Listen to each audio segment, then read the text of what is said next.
اب غصے کے لیے مثال دوں، ہم نکالیں کیسے، اس کی ٹرک کیا ہے، اس کا طریقہ کیا ہے؟ دیکھیے، ہر وہ انسان، جتنے بھی آپ کے ایموشن اور جذبات ہیں، آپ غصے میں آتے کیوں ہیں؟ پہلے یہ دیکھیے، آپ کے غصے کے آنے کے پیچھے ایک عقیدہ ہے، تبھی آپ غصے میں آتے ہیں۔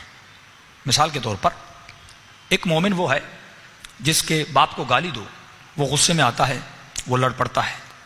ایک اور مسلمان ہے جسے گالی دو وہ غصے میں آتا ہی نہیں۔ ان دونوں میں ڈفرنس کیوں ہے؟ کیونکہ دونوں کے عقیدوں میں فرق ہے۔ اس کا عقیدہ یہ ہے کہ اگر کوئی میرے باپ کو گالی دے گا یہ میری بے عزتی ہے، وہ غیرت میں آتا ہے، وہ لڑ پڑتا ہے۔ فرمایا عقیدوں کے پیچھے ایموشن ہوتے ہیں، احساسات ہوتے ہیں۔ جب کوئی آپ کے ایموشنز کو، احساسات کو چھیڑتا ہے، آپ ایکشن میں آتے ہیں، عمل میں آتے ہیں، غصے میں آ جاتے ہیں۔ مثال کے طور پر آپ سب مولا علی سے محبت کرتے ہیں، کیوں خدا نے کہا کسی کے جھوٹے خدا کو برا بلا نہ کہو، کہیں وہ تمہارے سچے خدا کو برا بلا نہ کہے؟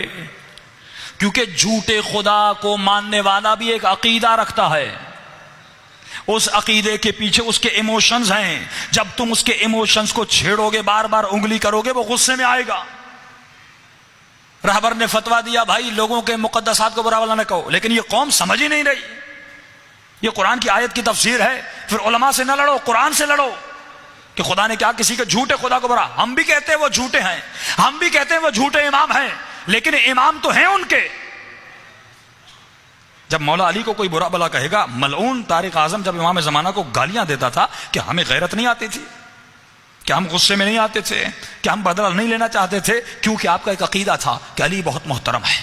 آپ کے عقیدے کو جب کوئی چھیڑتا تھا آپ غصے میں آتے تھے، لڑتے تھے۔ اسی طرح ان کے بھی عقیدے ہیں، ان کے ذہن میں بھی ہے کہ ہمارے امام بہت محترم ہیں۔ جب آپ ان کے عقیدوں کو چھیڑتے ہیں وہ ایکشن میں آتے ہیں، اور ایکشن کے نتیجے میں جھگڑا ہوتا ہے، قومیں مر جاتی ہیں۔ اب امام فرماتے ہیں اگر اپنے غصے کو ختم کرنا چاہتے ہو تو اپنے عقیدے کو بدلو۔ عقیدہ بدلے گا، ایموشن بدلیں گے، ایموشن بدلیں گے، ایکشن بدلے گا۔ ہاں، ہمارے ایک استاد ہیں، مثال دوں، ان کا نام ہے عثمان، بہت بزرگ ہیں، 70 ایئرز اولڈ۔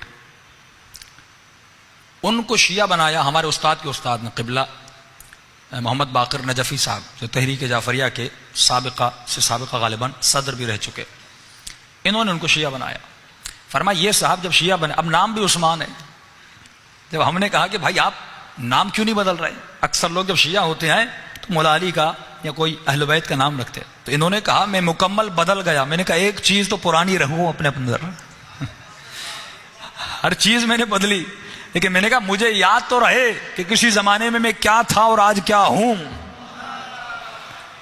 اپنے کل کو یاد رکھنا چاہتا ہوں۔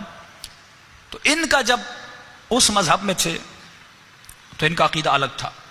قبلہ محمد باقر نجفی صاحب کہتے ہیں جب میں ان کو سمجھانے لگتا تھا، فدق کی بات آتی تھی، جناب زہرا کے دروازے پر آگ گرانے کی بات آتی تھی، اور قاتلوں کی بات ہوتی تھی، فرمایا یہ اتنے غصے میں آ جاتے تھے، سامنے گلاس ہوتا تھا گلاس دے مارتے تھے، پلیٹ ہوتی تھی پلیٹ مارتے تھے۔ اس وقت عقیدہ الگ تھا، جب تھوڑا کہتے میں چھیڑتا تھا ان کو، یہ غصے میں آ جاتے تھے۔ لیکن وہی شخص ہے، آج عقیدہ بدلا، آج وہی باتیں کرو، یہ غصے میں نہیں آتا، خوش ہوتا ہے۔ کیوں؟ اس کا عقیدہ بدل گیا، عقیدے کے ساتھ آپ کے ایموشن بدل